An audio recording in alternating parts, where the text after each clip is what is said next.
A political club is an organization of individuals who've joined together to influence the outcome of an election.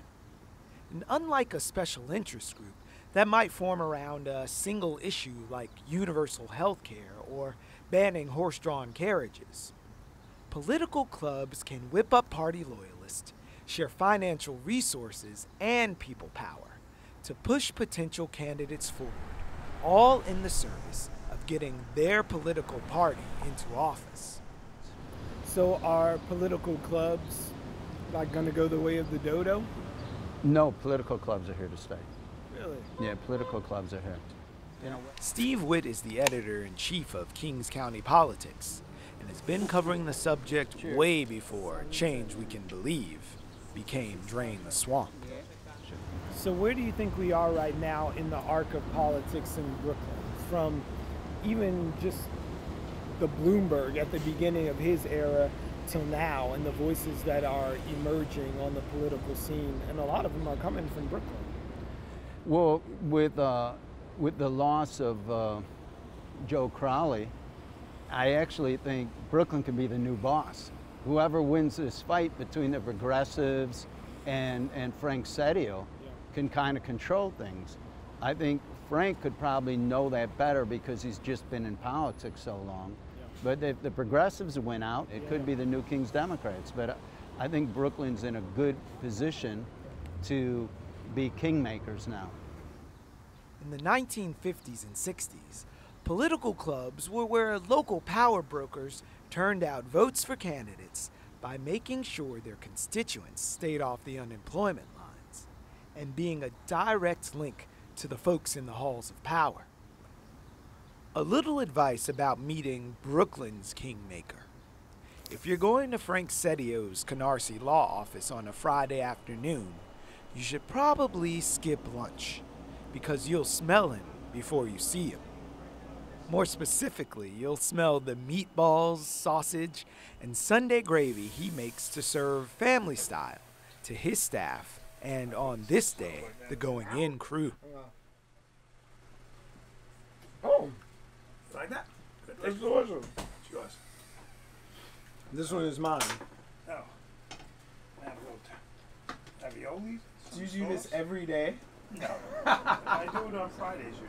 Yeah.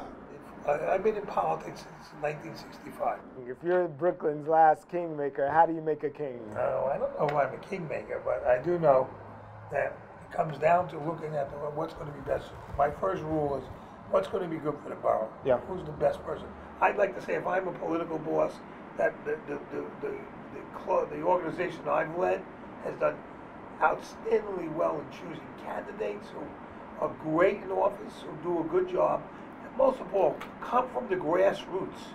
Political clubs have been a chance for the little guy, for the poor people, for the people who don't have any real other outlet to come and go to a place and be empowered.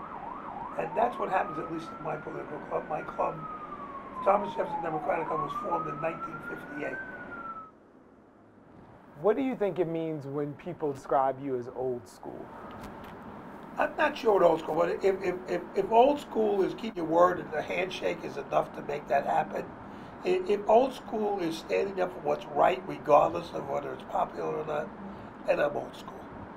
So on the other side of that, what does it mean if you hear about a club called the New Kings Democrats and what that could represent to say, okay, we have old school and the new school? Do they call you for advice and say, you've gone down the road? What do we need to do as the New Kings? Well, if they don't, it's their loss, and that's occurred. They haven't. Sometimes we've had discussions. I welcome everybody. I try to explain my position about the party is that we're an all-encompassing party. Yeah. We're not the Republicans. We don't throw people out, and that's why I refuse to act in any way, shape, or form against Senator Felder. I'd like to call him, I'd like to call the IDC, the other Democrats. This is a party that has more than one viewpoint. Yeah. And the, quote, New King's progressive viewpoint is a viewpoint that should be evaluated and examined and respected, but it's not the only viewpoint. At a time when political novices are snagging headlines and winning elections, the tension between the new guard and the old school is apparent. So the political clubs were the space of political activity in Brooklyn for many years, and now we're seeing an evolving face of that. And I think that political clubs aren't going to go away. They definitely have a place in this picture, but we're now dealing with like how people want to engage with this work and where the major players were historically. And it's hard to say what's going to happen in the future, but I think there's a space for both. It would be overkill to call Brandon West and his clubmates Kingslayers, but the new Kings Democrats are endeavoring to be the change they want to see, and they're starting where they live. So if you guys are endeavoring to make politics more transparent and responsive, what would you say the state of local politics is right now in Brooklyn? Like there's a reason why the races, every year when there's a primary, it's like 10% of registered voters show up because people don't know what's going on. So Rep Your Block is about becoming a part of that process and having that direct contact. And right now, it's done behind closed doors in a way that people don't really know what's going on. People don't know where to plug in, people don't know what's happening, and we're trying to change that by letting people individually be a part of that process. So we have like an expansive program. This is the second time we've done it through Rep Your Block, and it's vastly larger than it's ever been, and we're hoping to kind of already create an infrastructure so that people are talking in between elections, so that isn't just something that happens every election year, people show up. This is something that happens throughout the year when you're engaging with people and talking about issues, and hopefully that political engagement will ripple out, so we'll be able to encourage more people to get involved in the Democratic Party in Brooklyn in a more substantive way over time.